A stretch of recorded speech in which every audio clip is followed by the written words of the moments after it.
Баршаңызға қайырлы күн достар, менің каналыма қош келдіңіздер. Бүгін сіздермен бірге үй жағдайында кепси жасайтын боламыз.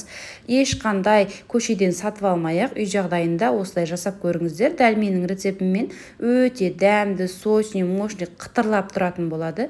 Және видеоны соңына дейін қарап, менімен бірге болыңыздар. Және каналыма тіркелмеген болсаңыздар, тіркеліп, қасындағы қоңырау батырмасын басып қоюды ұмытпаңыздар. Сол кезде менің видеоларымды алғашқылардың бірі болып көретін боласыздар. Ең алдымен бізге тауық қанаттары керек болады. Жақсылап жуып, алдын ала тазартып аламыз. Енді шетіндегі артық жерлерін алып тастаймыз. Енді осылай бөліктерге бөліп шығамыз. Барлығын солай жасап аламыз. Асықпай міндетті түрде солай жасап алыңыздар. Таза болса неғұрлым өзімізге жақсы болады. Мінекей енді барлығын жақсылап тазартып аламыз. Енді маринадтайтын боламыз. Ол үшін бізге паприка қажет болады. Қара бұрыш қажет болады, қызыл ащы бұрыш қажет болады. Егерде ащы болғанын қаласаңыздар, қызыл бұрыштан көбірек қосасыздар. Үстіне татымына қарай тұзымызды саламыз және сарымсақты үккіштен өткізіп, немесе ұсақтап турап салып жібереміз. Енді осы еттердің бойынан асырып суымызды құямыз. Міндетті түрде осылай барлығы батып тұруы қажет. Бойынан асырып құямыз. Жақсылап араластырып 4-5 сағат көлемінде салқын жерге қалдырамыз. Неғұрлым маринадқа ұзақ болса, бір түнге қалдырсаңыз да болады. Соғұрлым біздің кепсиларымыз жақсы шығатын болады. Енді маринадталған тауықтың аяқтарын, қанаттарын осылай ұнға салып, жақсылап аунатып алатын боламыз. Мен барлығын осылай аунатып алдым. Жақсылап қолымызбен асықпай барлығын бір кекі қылып аунатып алып, жаңағы маринадталған суға қайтадан салатын боламыз. Осылай екі қайтара жасайтын боламын. Сіздерге түсінікті болу үшін асықпай осылай көрсетемін. Барлығын жақсылап жаңағы суымызға саламыз.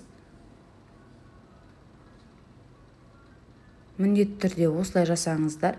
Неғұрлым маринад көп тұрса суда, соғұрлым біздің кепсиларымыз дәмі өте сіңіп бойына керемет болып шығады. Мінекей жақсылап суға салып аламыз. Мінекей бір рет ұнға салып аунатып алдым.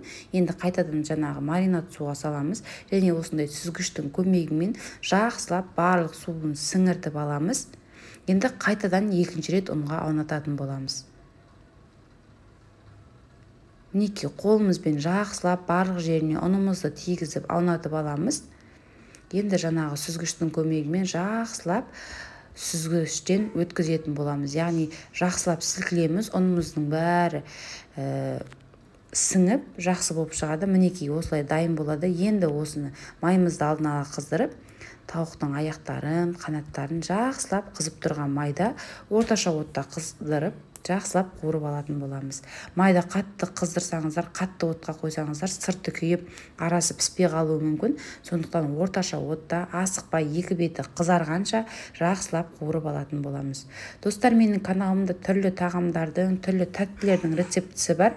Каналыма тіркелмеген болсаңыздар, тіркеліп, қазақша контентті қолдап, лайк басып, пікір қалдыруды ұмытпаңыздар.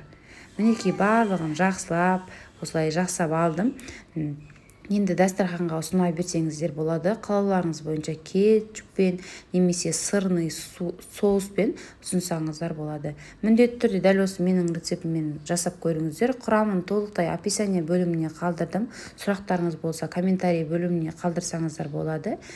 Міндетті түрде жасап көріңіздер. Видеоны соңына дейін қарағандарыңызға рахмет. Сіздермен болған Нұрия Амангелді. Келесі видеода жолыққанша қош сау болыңыздар.